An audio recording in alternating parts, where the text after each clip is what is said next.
Assalamualaikum warahmatullahi wabarakatuh. Selamat malam untuk para sahabat King Syah. Kali ini saya membawa kabar baik bagi para tenaga pengajar atau guru serta kepada para peserta didik. Ternyata kabar baiknya adalah di masa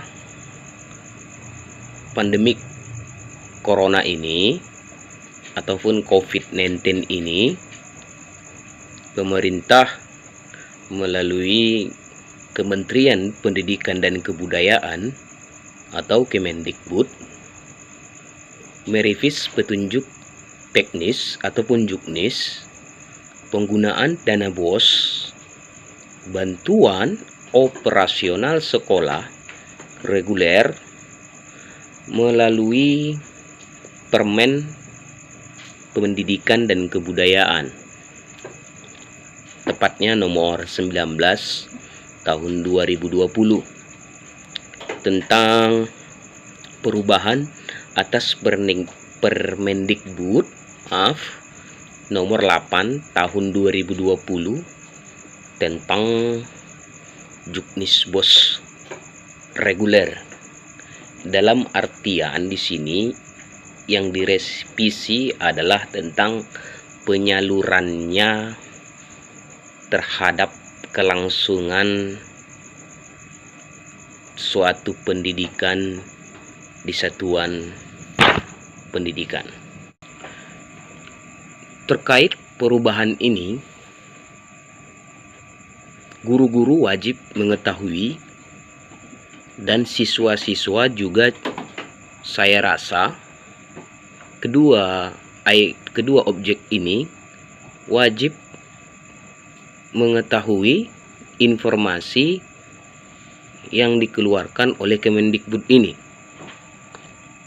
karena ini adalah sebagai bisa membantu keringanan beban daripada guru-guru, keringanan beban daripada peserta didik terhadap orang tuanya, sehingga mereka merasa terbantu karena adanya dampak COVID-19 ini. Dan saya berikan ajungan jempol untuk pemerintah Indonesia dalam mengupayakan membantu pendidikan kita, proses pendidikan kita, proses belajar anak-anak bangsa kita menuju ke arah yang lebih baik. Dibuat upaya-upaya, dibuat usaha-usaha yang memang semestinya untuk saat ini perlu gerakan-gerakan yang ekstra untuk mengantisipasi supaya new normal ini tetap berjalan dan juga pendidikan pun tetap berjalan. Adapun perubahan juknis yang saya maksud ini adalah sebagai kabar gembira, yaitu pembayaran honor ini dapat digunakan untuk pembayaran honorer guru yang memiliki NUPTK atau nomor unik pendidik dan tenaga kependidikan, belum memiliki sertifikat pendidik dan tercatat di Dapodik pada 31 Desember 2019. Perubahan nomor 2 yaitu terkait dengan persentase penggunaan. Sebelumnya, pembayaran honor paling banyak itu 50% dari dana BOS. Juknis baru untuk kali ini, pembayaran honor maksimal 50% itu tidak berlaku lagi. Jadi, untuk perubahan yang terbaru ini, pembayaran 50% itu tidak berlaku dan bisa disesuaikan tergantung budget pemerintah ataupun tergantung dana alokasi dari sekolah masing-masing terkait pembayaran gaji honor guru melalui dana BOS ini. Dan perubahan juknis yang ketiga yaitu tentang penekanan alokasi lainnya terhadap COVID-19. Juknis baru, dana BOS, dapat digunakan untuk pembelian pulsa, paket data, atau layanan pendidikan daring berbayar bagi pendidik atau peserta didik dalam melaksanakan pembelajaran di rumah. Berarti, pendidik di sini selaku guru, peserta didik di sini selaku siswa bisa memperoleh biaya untuk bisa membeli paket pelayanan berbayar seperti pulsa, paket untuk bisa mengakses belajar sistem daring dari rumah. Nah, berarti ditanggung oleh pemerintah melalui alokasi dana BOS. Jadi guru-guru